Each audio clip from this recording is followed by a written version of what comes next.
In the fading light of a late autumn afternoon, the roads leading into the city still carried the measured tread of merchants and soldiers, the distant clang of hammers from workshops, the low murmur of voices bartering grain and oil. For generations, this rhythm had seemed eternal, the heartbeat of an empire that had once stretched from the misty coasts of Britain to the sun-baked frontiers of the East. Yet beneath the surface of that ordinary day, something irreversible was already taking shape. The collapse did not begin with chaos. It began quietly, in the slow erosion of confidence, in the quiet decisions made far from the public eye, in the gradual realization that the systems holding everything together no longer responded as they once had. No one standing in those streets understood what was coming next. By the time the signs became clear, it was already too late. For nearly 5 centuries, the Western Roman world had absorbed shocks that would have shattered lesser powers. Invaders had been pushed back, civil wars settled by force of arms, famines endured through grain fleets from Africa and Egypt. The city itself, though no longer the sole capital, still embodied the idea of permanence. Marble forums worn smooth by countless feet, aqueducts delivering clean water across miles of countryside, laws inscribed in stone that claimed to outlast any single emperor. Daily life moved to the cadence of the calendar, markets opening at dawn, baths filling with steam and conversation in the afternoon, the evening lamps flickering in courtyards where families shared bread and olives. In the countryside, tenant farmers worked the same fields their grandfathers had known, paying taxes in kind and trusting that the legions would keep the roads safe. The empire felt less like a political arrangement than a natural order, as solid as the hills surrounding the city.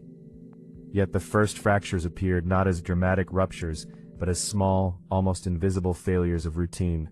Harvests that once arrived on schedule began to lag. Letters of credit from distant provinces took longer to clear. Recruiting officers returned from the countryside with fewer volunteers, forcing commanders to accept men who spoke little Latin and owed their loyalty more to their own chieftains than to any distant throne. In the workshops, skilled artisans found copper and tin harder to obtain at stable prices.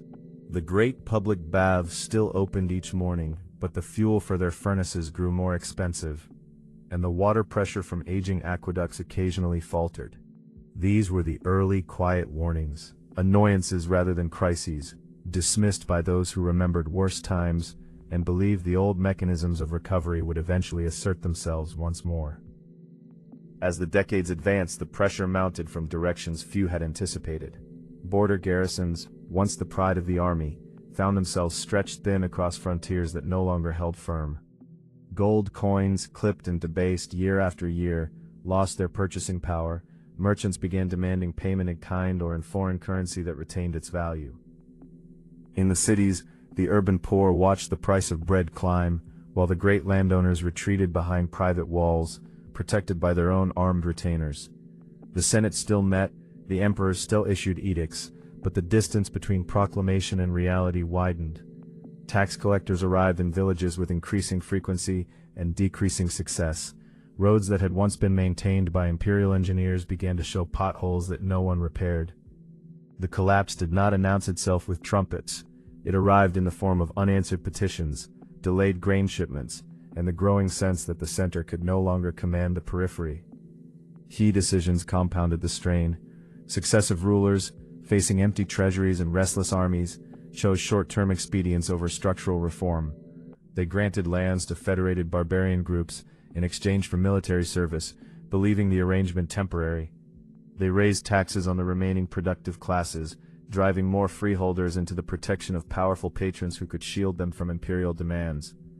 When one emperor attempted to restore discipline in the currency, the resulting unrest in the legions forced a rapid reversal. Another sought to fortify the frontiers with new walls and garrisons, only to discover that the skilled labor and materials required had already been diverted to private estates.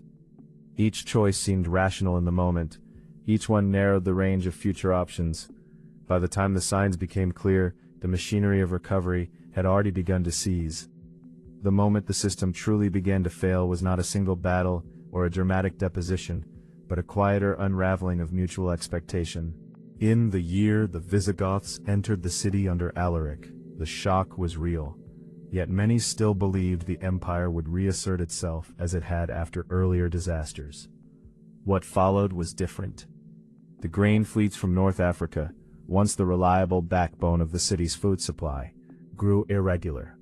When the Vandals seized the African provinces, the disruption became permanent. Without that steady flow of wheat, the urban population could no longer be fed at the old scale. Workshops closed for lack of raw materials and customers. The great public entertainments that had once absorbed social tension grew rarer and more desperate. Soldiers who had once fought for pay and citizenship now fought for survival or for the highest bidder. The old networks of credit, patronage, and obligation that had held the provinces together simply ceased to function in any coherent way.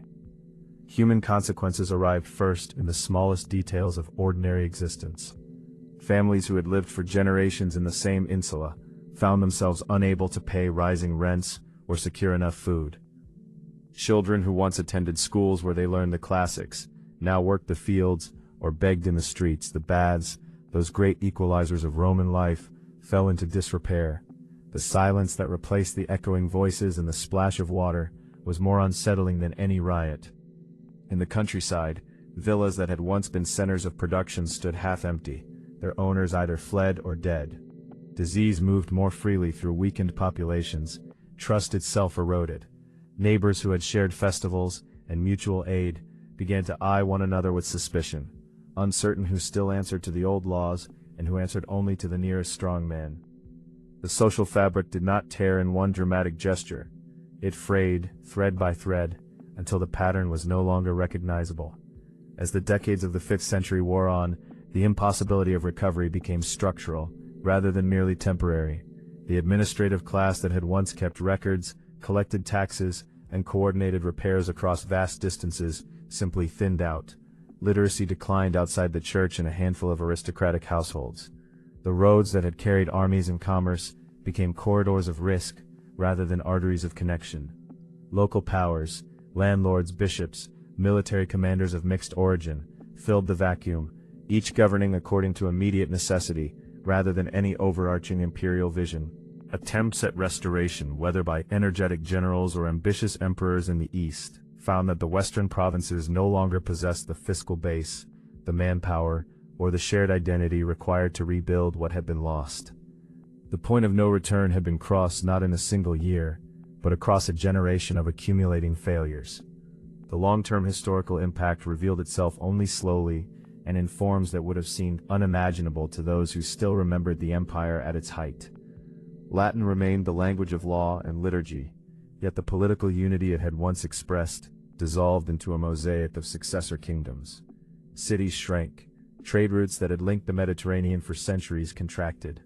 Knowledge once taken for granted, certain engineering techniques, the full apparatus of classical education, survived only in fragments, preserved by chance or by the deliberate efforts of monks in remote scriptoria.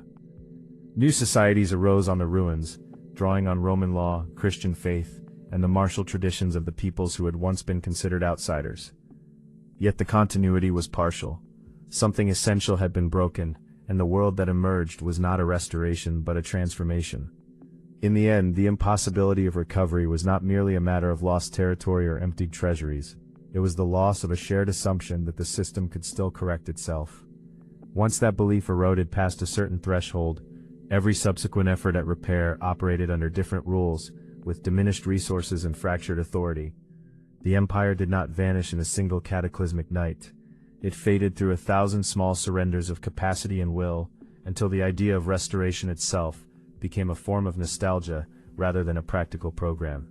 What remained were the stones, the memories, and the quiet knowledge that some collapses, once begun in earnest, do not reverse. They simply become the foundation upon which later ages must build, carrying forward both the achievements and the irreversible absences of what came before.